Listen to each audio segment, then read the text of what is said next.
Hi friends, ಎಲ್ರಿಗೂ ನಮಸ್ಕಾರ. ನಾನಿವತ್ತು ಏನು ತಿಳಿಸ್ಕೊಡೋಕೆ ಬಂದಿದ್ದೀನಿ ಅಂದರೆ ಸ್ಟ್ರೋಕ್ ಬಗ್ಗೆ ತಿಳಿಸ್ಕೊಡೋಕೆ ಬಂದಿದ್ದೀನಿ. ಸ್ಟ್ರೋಕ್ ಅಂತ ಅಂದರೆ ಮೆಡಿಕಲ್ ಟರ್ಮ್ನಲ್ಲಿ ಬಂದು CVA ಅಂತ ಹೇಳ್ತಾರೆ, ಸೆರೆಬ್ರೋವ್ಯಾಸ್ಕ್ಯುಲರ್ ಆಕ್ಸಿಡೆಂಟ್ ಅಂತ ಹೇಳ್ತಾರೆ.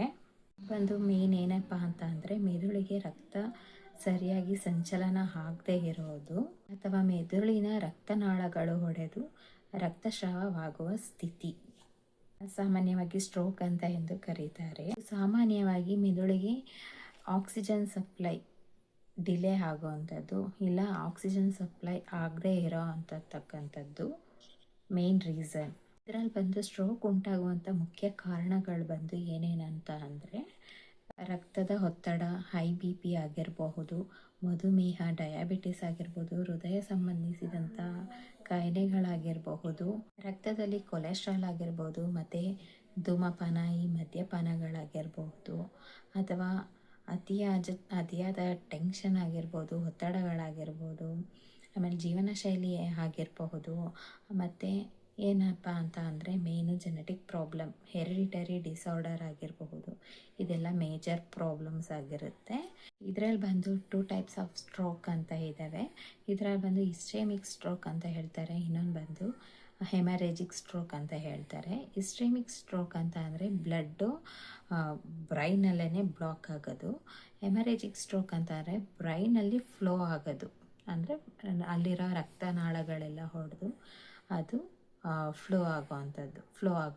ಈ ಇಸ್ಚೆಮಿಕ್ ಸ್ಟ್ರೋಕ್ ಏನಾದರೂ ಬಂತು ಅಂತ ಅಂದರೆ ಇದನ್ನು ಸ್ವಲ್ಪ ಮೇಂಟೈನ್ ಮಾಡ್ಬೋದು. ಯಾವ ಥರ ಅಂತ ಅಂದರೆ ಬ್ಲಡ್ ಕ್ಲಾಟ್ ಆಗಿರುತ್ತೆ, ಸಿಮ್ಟಮ್ಸ್ ಏನಾದರೂ ಕಾಣಿಸುತ್ತೆ ಅಂತ ಹೇಳಿದಾಗ ನಾವು ಹಾಸ್ಪಿಟಲ್ಗೆ ಹೋಗಿ ಪ್ರಿಕಾಷನ್ಸ್ಗಳನ್ನ ಹೋಗಿ ತೋರಿಸ್ಕೋಬೋದು. ಅದಕ್ಕೆ ಸ್ವಲ್ಪ ಟೈಮ್ ಅನ್ನೋದು ಇರುತ್ತೆ.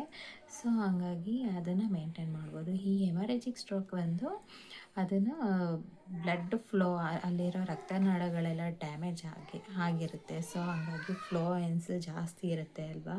ಸೊ ಇದು ಬಂದು ತುಂಬ ಸಿವಿಯರ್ ಆಗಿರುತ್ತೆ. ಇದು ರೇರ್ ಕಂಡೀಷನ್ಗೆ ಬರೋದು. ಸೊ ಈಗಿನ ಕಾಲದಲ್ಲೆಲ್ಲ ಈ ಸ್ಮೋಕು, ಡ್ರಿಂಕ್ಸ್ ಎಲ್ಲ ಜಾಸ್ತಿ ಆಗಿರೋದ್ರಿಂದ ಇದು ತುಂಬ ತೊಂದರೆ ಆದಂಥ ಕಾರಣ ಇರುತ್ತೆ. ಸೊ ಇದು ತುಂಬ ಡೇಂಜರು. ಹೆಮರೇಜಿಕ್ ಸ್ಟ್ರೋಕ್ ಅಂತ ಅಂದರೆ ಇದು ಬಂದು ಬ್ರೈನಲ್ಲಿ ಬ್ಲಡ್ ವೇನ್ಸ್, ವೆಸಲ್ಸ್ಗಳಿರುತ್ತೆ, ಅದೆಲ್ಲ ಡ್ಯಾಮೇಜ್ ಆಗುವಂಥದ್ದು. ಸೊ ಹಾಗಾಗಿ ಬ್ಲಡ್ ಫ್ಲೋ ಎಲ್ಲ ಜಾಸ್ತಿ ಆಗಿದ್ರೆ ಇದು ಮೇಯ್ನು ಎಮರ್ಜೆನ್ಸಿ ಕೇಸ್ ಆಗಿರುತ್ತೆ. ಸೊ ಇದನ್ನು ಬೇಗನೆ ಟ್ರೀಟ್ ಮಾಡ್ಬೋದು. ಒಂದೊಂದು ಟ್ರೀಟೇನಿಂಗ್ ಆಗಿ ಕ್ಯಾರಿ ಆಗೋ ಅಂಥದ್ದು ಇದೆ. ಎಮರ್ಜೆನ್ಸಿ ಟ್ರೀಟ್ ಮಾಡಿದ್ರೆ, ಇಲ್ಲ ಅಂತ ಅಂದರೆ ಇದು ಡೆಡ್ ಆಗೋವಂಥ ಸಂದರ್ಭನ ಇರುತ್ತೆ. ಸೊ ಹಾಗಾಗಿ ಕೇರ್ಫುಲ್ಲಾಗಿ ನಾವು ಕಂಡೀಷನ್ಸ್ಗಳನ್ನ ನೋಡಬೇಕಾಗುತ್ತೆ.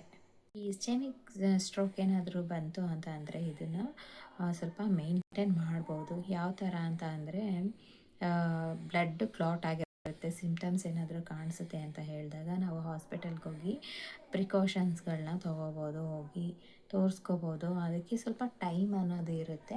ಸೊ ಹಾಗಾಗಿ ಅದನ್ನು ಮೇಂಟೈನ್ ಮಾಡ್ಬೋದು. ಈ ಹೆಮರೇಜಿಕ್ ಸ್ಟ್ರೋಕ್ ಬಂದು ಅದನ್ನು ಬ್ಲಡ್ ಫ್ಲೋ, ಅಲ್ಲಿರೋ ರಕ್ತನಾಳಗಳೆಲ್ಲ ಡ್ಯಾಮೇಜ್ ಆಗಿರುತ್ತೆ. ಸೊ ಹಾಗಾಗಿ ಫ್ಲೋಯೆನ್ಸ್ ಜಾಸ್ತಿ ಇರುತ್ತೆ ಅಲ್ವಾ.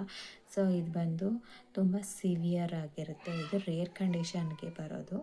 ಸೊ ಈಗಿನ ಕಾಲದಲ್ಲೆಲ್ಲ ಈ ಸ್ಮೋಕು, ಡ್ರಿಂಕ್ಸ್ ಎಲ್ಲ ಜಾಸ್ತಿ ಆಗಿರೋದ್ರಿಂದ ಇದು ತುಂಬ ತೊಂದರೆ ಆದಂಥ ಕಾರಣ ಇರುತ್ತೆ. ಸೊ ಇದು ತುಂಬ ಡೇಂಜರು. ಹೆಮರೇಜಿಕ್ ಸ್ಟ್ರೋಕ್ ಅಂತ ಅಂದರೆ ಇದು ಬಂದು ಬ್ರೈನಲ್ಲಿ ಬ್ಲಡ್ ವೇನ್ಸ್, ವೆಸಲ್ಸ್ಗಳಿರುತ್ತೆ, ಅದೆಲ್ಲ ಡ್ಯಾಮೇಜ್ ಆಗುವಂಥದ್ದು. ಸೊ ಹಾಗಾಗಿ ಬ್ಲಡ್ ಫ್ಲೋ ಎಲ್ಲ ಜಾಸ್ತಿ ಆಗಿದ್ರೆ ಇದು ಮೇಯ್ನು ಎಮರ್ಜೆನ್ಸಿ ಕೇಸ್ ಆಗಿರುತ್ತೆ. ಸೊ ಇದನ್ನು ಬೇಗನೆ ಟ್ರೀಟ್ ಮಾಡ್ಬೋದು. ಒಂದೊಂದು ಟ್ರೀಟೇನಿಂಗ್ ಆಗಿ ಕ್ಯಾರಿ ಆಗೋ ಅಂಥದ್ದು ಇದೆ. ಎಮರ್ಜೆನ್ಸಿ ಟ್ರೀಟ್ ಮಾಡಿದ್ರೆ, ಇಲ್ಲ ಅಂತ ಅಂದರೆ ಇದು ಡೆಡ್ ಆಗೋವಂಥ ಸಂದರ್ಭನ ಇರುತ್ತೆ. ಸೊ ಹಾಗಾಗಿ ಕೇರ್ಫುಲ್ಲಾಗಿ ನಾವು ಕಂಡೀಷನ್ಸ್ಗಳನ್ನ ನೋಡಬೇಕಾಗುತ್ತೆ. ಇದ್ರ ಮೇಯ್ನ್ ಲಕ್ಷಣಗಳೇನಪ್ಪ ಅಂತ ಅಂದರೆ ದೃಷ್ಟಿ ಮಂಕಾಗೋವಂಥದ್ದು, ಅಂದರೆ ಡಬಲ್ ಕಾಣೋವಂಥದ್ದು, ತಲೆ ಸುತ್ತುವುದು ಮತ್ತು ತಲೆನೋವು ಬರೋದು ಜಾಸ್ತಿ, ಮತ್ತು ದೇಹದ ಒಂದು ಭಾಗ ಅಚಾನಕ್ ದುರ್ಬಲವಾಗುವುದು, ಅದು ಅಂದರೆ ಕೆಲಸ ಮಾಡೋಕ್ಕಾಗದೇ ಇರೋವಂಥದ್ದು, ಅದು ಫುಲ್ಲು ಪ್ಯಾರಾಲಿಸಿಸ್ ಆಗಿರೋ ಥರ ಅನಿಸೋವಂಥದ್ದು, ಅದರಲ್ಲಿ ಏನು ಕಂಡೀಷನಲ್ಲಿ ಏನು ನಡೀತಿದೆ ಅಂತ ಗೊತ್ತಾಗದೇ ಇರೋ ಅಂಥದ್ದು, ಮುಖ ಒಂದು ಕಡೆ ವಕ್ರವಾಗುವಂಥದ್ದು, ಮಾತು ಅಸ್ಪಷ್ಟವಾಗುವಂಥದ್ದು, ಅಂದರೆ ಮಾತಾಡೋಕ್ಕೆ ತುಂಬ ಕಷ್ಟ ಅನಿಸೋವಂಥದ್ದು, ನಿಲ್ಲಲು ಮತ್ತು ನಡೆಯಲು ಆಗದೇ ಇರೋ ಅಂಥದ್ದು, ಇದಿಷ್ಟು ಬಂದು ಅದರ ಲಕ್ಷಣಗಳಾಗಿರೋವಂಥದ್ದೇ. ಇಷ್ಟು ತುರ್ತು ಸೂಚನೆ ಏನಾದರೂ ಕಂಡು ಬಂತು ಅಂತ ಅಂದರೆ ಏನಾದರೂ ಫಾಸ್ಟ್ ಮೂವಿಂಗ್ ಅಂತ ಹೇಳ್ತಾರೆ, ಇದರಲ್ಲಿ ಇಂಗ್ಲೀಷಲ್ಲಿ ಬಂದು ಫಾಸ್ಟಾಗಿ ಟ್ರೀಟ್ ಮಾಡೋವಂಥದ್ದು. ಇದು ಫಾಸ್ಟ್ FAST ಫಾಸ್ಟ್ ಅಂತ ಹೇಳ್ತಾರೆ. ಇದರಲ್ಲಿ ಬಂದು F ಅಂದರೆ ಫೇಸ್, A ಅಂದರೆ ಆರ್ಮ್, S ಅಂದರೆ ಸ್ಪೀಚ್, T ಅಂದರೆ ಟೈಮ್. ಇದರಲ್ಲಿ ಬಂದು ಏನಪ್ಪ ಅಂದರೆ ಮುಖ ವಕ್ರವಾಗಿದೆ ಅಂತ ಅಂದರೆ ಎರಡು ಕೈನ ಎತ್ತಕ್ಕೆ ಆಗ್ತಾಯಿಲ್ಲ ನನ್ನ ಕೈಲಿ ಅಂತ ಅಂದರೆ, ಮತ್ತು ಸ್ಪೀಚ್ ಕಷ್ಟ ಆಗ್ತಾಯಿದೆ, ಮಾತಾಡೋಕ್ಕೆ ತುಂಬ ಕಷ್ಟ ಆಗ್ತಿದೆ ಅಂತ ಅಂದರೆ, ಈ ಟೈಮ್ನ ಸಮಯ ಕಳ್ಕೊಳ್ದಿರ ನೀವು ಬೇಗ ಕರ್ಕೊಂಡು ಹೋಗಬೇಕಾಗುತ್ತೆ ಹಾಸ್ಪಿಟಲ್ಗೆ.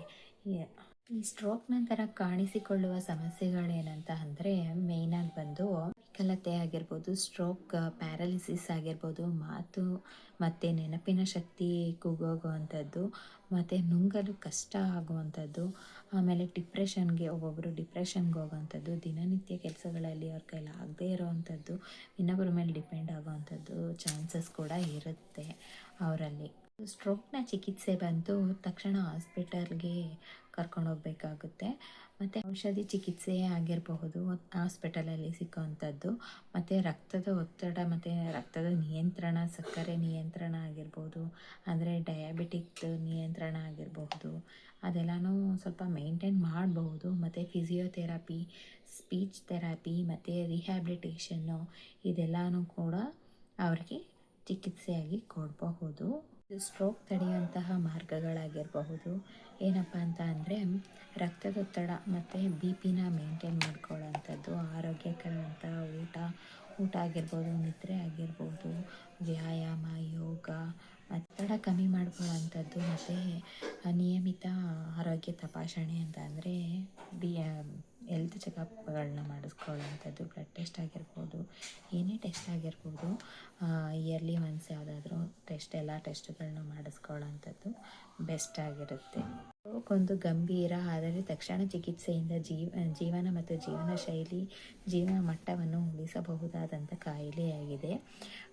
ಲಕ್ಷಣಗಳನ್ನು ಬೇಗ ಗುರುತಿಸಿ ಸಮಯ ವ್ಯರ್ಥ ಮಾಡದೆ ಮತ್ತು ಚಿಕಿತ್ಸೆ ಪಡೆಯುವುದರಿಂದ ಅತ್ಯಂತ ಮುಖ್ಯವಾಗಿದೆ. ನಮ್ಮ ಜೀವನದಲ್ಲಿ ನಮಗೆ ಯಾರೂ ಆಗಬರಲ್ಲ, ನಮ್ಮ ಆರೋಗ್ಯನೇ ನಮಗೆ ಮುಖ್ಯ ಅಲ್ವಾ. ಸೊ ಹಾಗಾಗಿ ನಮ್ಮ ಆರೋಗ್ಯದ ಕಡೆನೂ ಕೂಡ ಗಮನ ಕೊಡಬೇಕಾಗುತ್ತೆ. ಸುಮ್ಮನೆ ಟೈಮ್ ವೇಸ್ಟ್ ಮಾಡ್ಕೊಳ್ಳೋದಕ್ಕಿಂತ ಆರೋಗ್ಯ ಕಡೆನೂ ಗಮನ ಕೊಡಬೇಕು, ಈ ಕಡೆ ಒತ್ತಡಗಳೆಲ್ಲನೂ ಬಿಟ್ಟು ಸ್ವಲ್ಪ ಜೀವನ ಶೈಲಿ ಬಗ್ಗೆನೂ ಸ್ವಲ್ಪ ವ್ಯರ್ಥ ಮಾಡ್ದಿರೋ ನೋಡ್ಕೋಬೇಕಾಗುತ್ತೆ. ಸೊ ಹಾಗಾಗಿ ನಾನು ಹೇಳಬೇಕಾಗಿರೋದಂದರೆ ಇಷ್ಟೇ ಫ್ರೆಂಡ್ಸ್, ಏನಂತ ಅಂದರೆ ಆರೋಗ್ಯನೇ ಭಾಗ್ಯ ಅಲ್ವಾ. ಆರೋಗ್ಯ ಚೆನ್ನಾಗಿದ್ದರೆ ಎಲ್ಲನೂ ಇಟ್ ಈಸ್ ಪಾಸಿಬಲ್. ಸೊ ಹಾಗಾಗಿ ನಾನು ನಿಮ್ಗಳಿಗೆ ಈ ವಿಚಾರನ ತಿಳಿಸ್ಕೊಡೋಕ್ಕೆ ಅಂತ ಬಂದಿದ್ದೀನಿ. ಸೊ ಹಾಗಾಗಿ ಇನ್ನಿತರೆ ವಿಚಾರಗಳು ಏನಾದರೂ ತಿಳಿಸ್ಕೊಡ್ಬೇಕು ಅಂತ ಅಂದರೆ ನನಗೆ ಯಾವುದಾದ್ರೂ ವಿಷಯ ಬಗ್ಗೆ, ಇನ್ನು ಬೇರೆ ಕಂಡೀಷನ್ಸ್ ಬಗ್ಗೆ ತಿಳ್ಕೊಬೇಕು ಅಂತ ಅಂದರೆ ನನಗೆ ಮೆಸೇಜ್ ಕಮೆಂಟ್ ಮಾಡಿ ತಿಳಿಸ್ಕೊಡಿ. ನಾನು ಇನ್ನೂ ಇದ್ರ ಬಗ್ಗೆ ಡೀಪಾಗಿ ತಿಳ್ಕೊಂಡು ನಾನು ನಿಮಗೆ ಮತ್ತು ಇದ್ರ ಬಗ್ಗೆ ಕಂಡೀಷನ್ಸ್ ಬಗ್ಗೆ ನಾನು ಎಕ್ಸ್ಪ್ಲೈನ್ ಮಾಡಿಕೊಡ್ತೀನಿ. ಮತ್ತು ಫಾಲೋ ಮತ್ತು ಸಬ್ಸ್ಕ್ರೈಬ್ ಮಾಡಿ, ಬೆಲ್ಲೈಕನ್ ಪ್ರೆಸ್ ಮಾಡಿ. ಹಾಗೆಯೇ ಇನ್ನೂ ಮೋರ್ ವೀಡಿಯೋಸ್ ಬೇಕು ಅಂತ ಅಂದರೆ ನನಗೂ ಸಬ್ಸ್ಕ್ರೈಬ್ ಮಾಡಿಕೊಡಿ ಆ್ಯಂಡ್ ಸಪೋರ್ಟ್ ಮಾಡಿ, ಫಾಲೋ ಮಾಡಿ ಪ್ಲೀಸ್.